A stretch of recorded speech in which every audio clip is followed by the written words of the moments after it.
महाराष्ट्राच्या सीमेवरील आनंदगाव या छोट्या गावात सुलोचना विठ्ठल ढोणे या मेहनती शेतकरी राहत होत्या। त्यांचे पती शहरात असल्याने त्या गोठ्याची जबाबदारी समर्थपणे सांभाळत होत्या। त्यांच्या गोठ्यातील लाडक्या लक्ष्मी म्हशीचा आज प्रसूतीचा दिवस होता। सुलोचनाबाईंसाठी लक्ष्मी म्हणजे त्यांच्या कुटुंबाची धनलक्ष्मी होती। रात्रीचे दिवे विजले, गाव शांत झोपेत असताना गोठ्यात फक्त एका कंदिलाचा मंद प्रकाश आणि सुलोचनाबाईंची लगबग सुरू होती।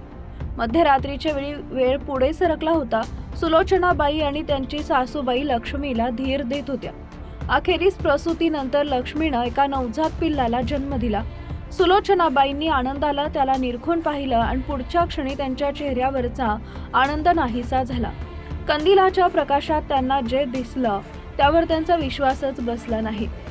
गोंधळलेल्या अवस्थेत रात्रीच्या वेळी डॉक्टर मिळण्याची शक्यता नव्हती। त्यांना वाटले की हे प्रकरण माणसाच्या मदतीपलीकडचं आहे, म्हणून त्यांनी लगेच मोबाईल घेतला आणि त्यांना आठवणारा मदतीचा क्रमांक 112 डायल केला। नमस्ते, आपत्कालीन सेवा 112, आपली काय समस्या आहे? पलीकडून शांत आवाज आला। साहेब, लवकर या, मी सुलोचना ढोणे आनंद गावातून बोलतीये। माझ्या गोठ्यात मोठा गोंधळ झाला आहे।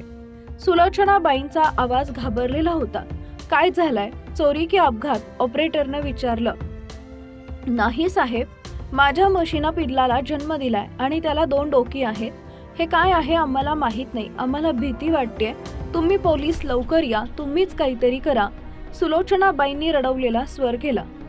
ऑपरेटरला सुलोचनाबाईंच्या आवाजातील निरागसता आणि भीती जाणवली। तातडीची केस नसतानाही लोकांना धीर देण्यासाठी आणि मदतीसाठी त्यांनी लगेच एक पोलीस युनिट आनंद गावाकडे पाठवलं। पोलिसांचं स्पष्टीकरण।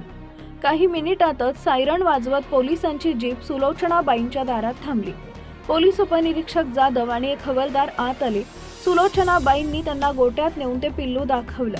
पोलिसांनी ते दृश्य पाहिलं, पण जाधव यांनी लगेच स्वतःला सावरलं आणि त्यांनी शांतपणे सुलोचनाबाईंना समजवले, बाई घाबरू नका, हे अपशकुन नाही, याला वैद्यकीय भाषेत पॉलिसेफली म्हणतात। हा निसर्गातील एक दुर्मिळ प्रकार आहे, एक नैसर्गिक त्रुटी आहे। याला पोलिसांची नव्हे तर पशुवैद्यकीय डॉक्टरांची मदत लागेल। सुलोचनाबाईंना धीर मिळाला।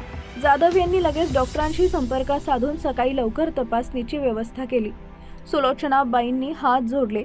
त्यांना कळून चुकलं की त्यांच्या निरागस भीतीनं त्यांनी 112 वर फोन केला होता, पण त्या फोननं त्यांना केवळ धीराची आणि योग्य मदतीची माहितीची मदत मिळवून दिली। त्या दिवशी 112 वर आलेला तो फोन एका आईचा आपल्या लाडक्या म्हशीच्या पिल्लासाठी केलेला निरागस प्रयत्न होता।